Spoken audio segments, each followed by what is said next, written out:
Ho, ho, ho.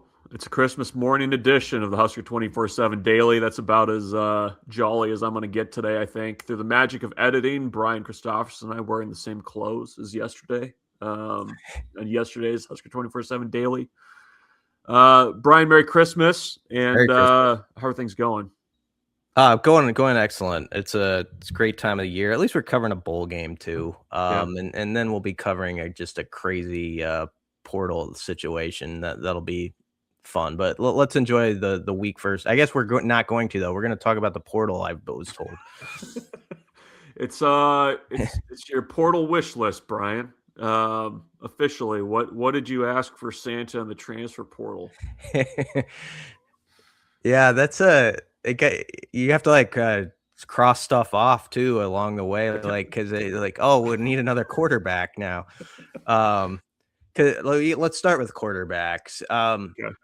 My wish list, I think some would say go big or go home, and I get that philosophy. I would say someone who you definitely know is going to push TJ Lateef in a heck of a competition all offseason as one quarterback, and then they need to actually find a different version of Marcos Davila as sort of like also in the equation and convince that person he can compete too. Which I hopefully that you can lay that out honestly enough. But they're going to need, I think, two quarterbacks to just fill out that room at least. And one of them has to make this a very interesting off season where we're wondering who's actually going to be QB1. So that's the first part. And then, of course, you got to wonder how your current roster responds to all these moves that you make, which makes it kind of tricky. Does Aiden Childs under your tree? Does that do much for you? I don't mind that. I don't mind Aiden Childs at all. Like, I know he's the name that's out there as a when you kick the tires on. He kind of fits with sort of what they're talking about with their offensive line blocking and having more at least a running threat at that QB position. He brings a little bit of that. But he's not the only answer there. But that doesn't bother me. That fits like the idea of like you have two guys, because I've said it on here before. I'm not down on TJ at all, and haven't lost my curiosity in what he can do. So basically, I want to see just someone else who you feel like, yeah, I could see Nebraska winning with him or TJ, and you got two of them, and you let them go head to head. Does after quarterback, what's like your number like 1A? Like what's or 1B? Like what's your other priority there? Just a dynamite, like you hit a grand slam in the defensive line trenches guy. As someone who can wreck shop, who he's not just a nice piece, but you beat out some serious big dogs and used some of your coin to go get them, and it works out just as like you imagined it to, like that sort of guy. Two? You need two? Yeah, yes, I think so. Multiple at least. But at least that just somebody who just like has everybody on fire kind of in mid-January. Like, okay, I gotta hop in my step. I can see where they're going with this. So that's where it starts. But I think you got to back that up too with a couple linebackers. They along with this, they need to keep developing like Dawson Merritt and Mooberry and Christian Jones. There's interesting guys in this program, and that's not giving up on them, but just constantly enforcing competition. And they need, I think, a veteran or two on that second level that sort of makes people sit up in their chair as well. That's probably where you lean potentially on Rob Orich, right? Like on Rob Orich, on Roy Manning. It maybe helps if you can bring somebody along there. And they've got some guys at San Diego State that are playing in the bowl game, but I think at least bear watching. If you're looking for something to do on the 27th, watching that bowl game might be a good idea. Yeah, did they have a couple opt-outs too? You're right though. Like San Diego State has a few guys that could fit the bill, and like you say, you're trusting Rob Orich. Like he has a idea of what they can do talent wise, and also how that can transition to the Big Ten. You know, like so I know there's some people who sometimes get skeptical of like going from, I guess, non-power conference to the power conference levels, but that's where you have to have belief in the coaches that they can say, no, this will work here. Well, this guy has that sort of skill set. How many running backs?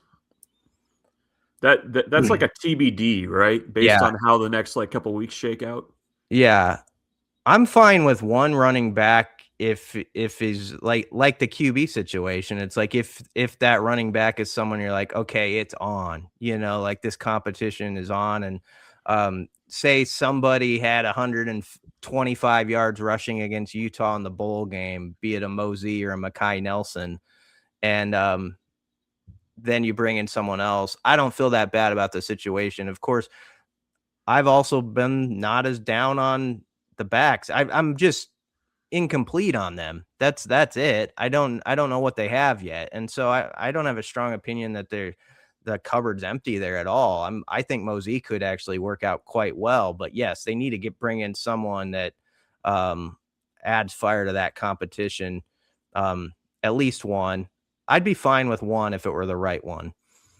I think I think sometimes with the portal and like what you have on your roster, you become a little bit of like a prisoner of the moment sometimes, of like, well, this guy did this in the bowl game, so you know that's going to affect like, like to me, I don't think you can do that. Like, I think whatever you feel like you have to have before you get on that plane to Vegas, like that's the plan. You know what I mean?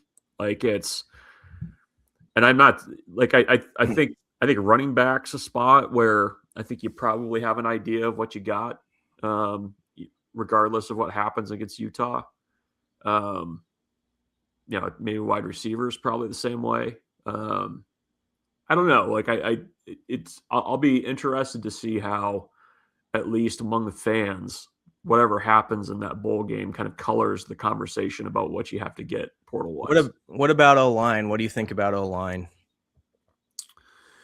Well, I mean, that was the group where I think it's the most benefit to have a coach on the practice field working with guys in December for the bowl practices and seeing what you have. Like Jeep Wade isn't fully teaching the way that he's going to in the spring, just based on the time frame, but it's huge for getting an idea of like, okay, this guy might be able to help us. This guy, maybe not.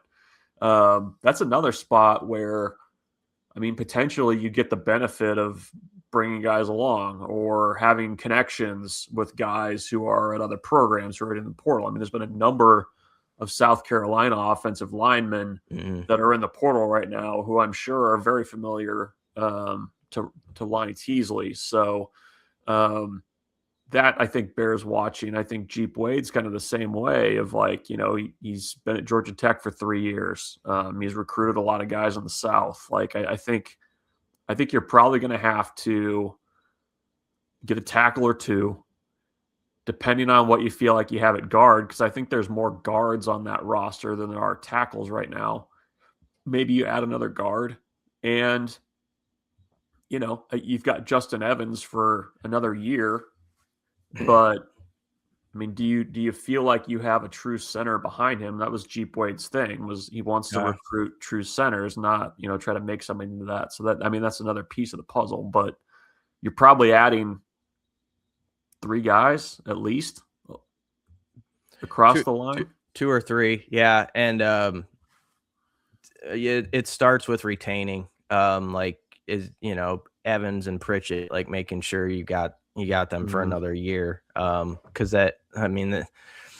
Pritchett you're just starting to realize what he can do. Like here as a college player, like his best is right ahead of him in this next year. And you want to be the program that makes sure that you capitalize on that. And I'm not trying to throw a warning signal, but in this day and age, that's what you got to do as well. You're recruiting your own roster for those key guys. Like we need you, buddy, one more year. And obviously Evans is a core part of that too. Let me throw one more position at you. Safety. Do Do you think Nebraska needs to, especially running a little bit of a different defensive look, do you think that they need to add some pieces in the secondary just to fit what they're trying to do?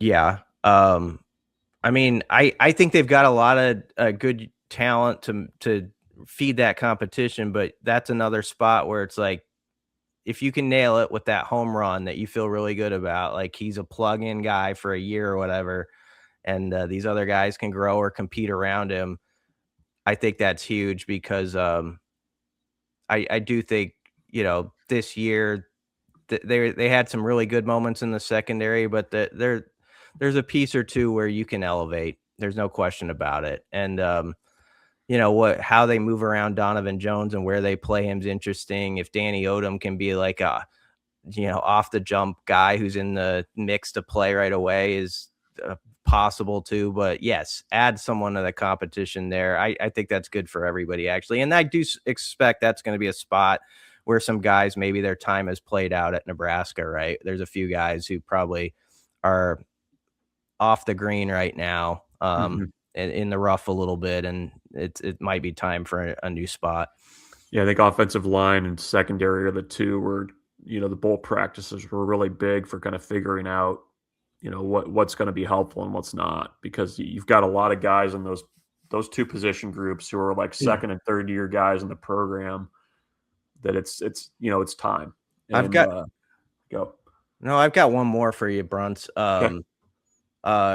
I mean, receiver was the big spot last year, where you bring in Key and Hunter. Obviously, Dane Key is gone, and that's a position where I think of the word retain first and foremost with a couple of key guys like Ja'Cory and Isaiah, who are great pieces to build around.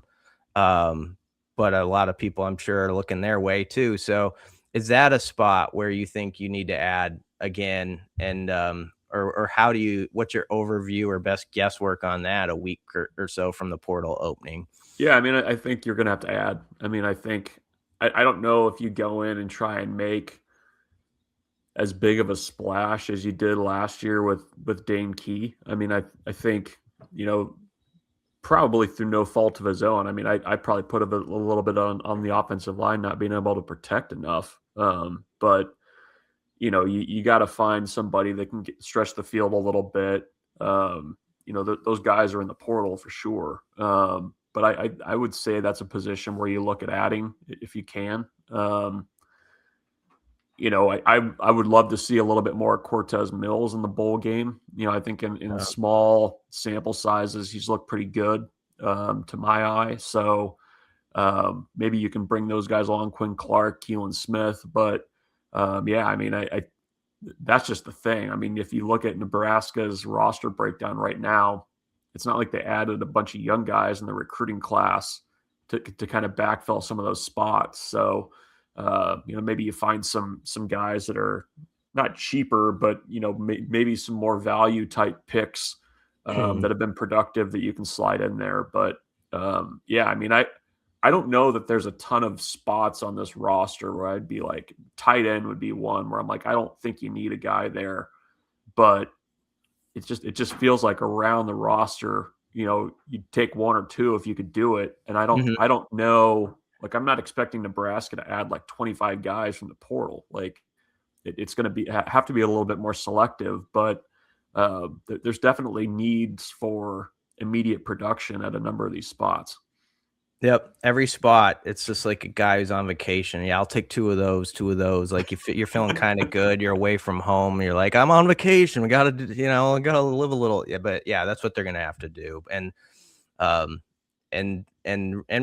retain some key guys too. That's just the part where you're always aware this time of year there could be that name where you're like, I think he's here, but you don't know for sure until like something you see on January 3rd. Oh, that person's not here actually anymore. So that there's got to be some key conversations behind the scenes where you're feeding that relationship the way it needs to be right now going into this weird time.